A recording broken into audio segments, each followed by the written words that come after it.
ہیں لیکن لڑکیاں یہ زیادہ مرتد ہو رہی ہیں. اس کی کئی وجوہات ہیں, کئی وجوہات, مطلب نکاح وقت پر نہ ہونا, یہ جہیز کی لعنت ہے, اس پر تفصیلی گفتگو کئی مرتبہ جمعہ کے اندر ہو چکی ہے. جہیز کی لعنت ہے, نکاح مہنگا ہونا.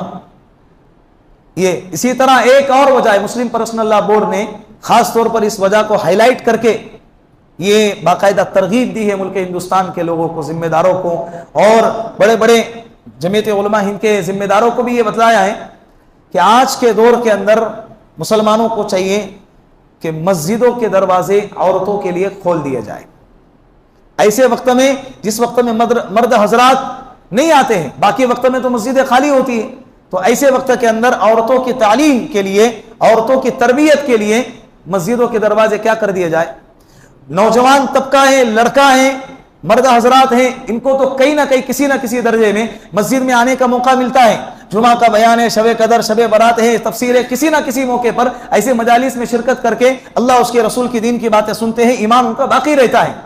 اور لڑکیوں کو سالہ سال دین کی باتیں ان کے کانوں تک پہنچتی نہیں ہے تو دل پتھر کا ہو چکا ہوتا ہے, ایمان کی حقیقت حلاوت ان کے دل سے نکل جا چکی ہوتی ہے. پھر جیسے ہی کفر کی طرف سے دعوت ملتی ہے اور فوراً اپنے ایمان کا سودا کر دیتے ہیں.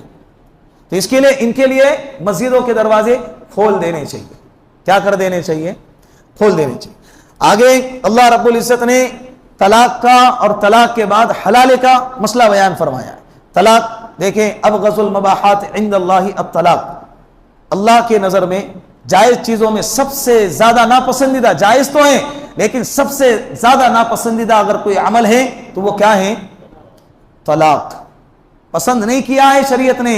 یہ ٹرپل طلاق اور طلاق کا لیبل لگا کے اسلام کو بدنام کرتے ہیں نا, آپ ان کو بتلا دیں کہ اسلام نے طلاق کو پسند نہیں کیا ہے.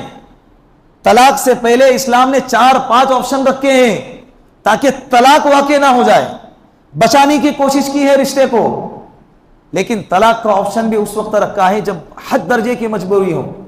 جس طرح سے کوئی گھر ہو, جس گھر کے اندر کوئی ہال ہو, جس ہال کے اندر انٹری کا دروازہ ہو اور ساتھ میں ایگزٹ کا دروازہ ہو تو وہ زیادہ مفید مانا جاتا ہے.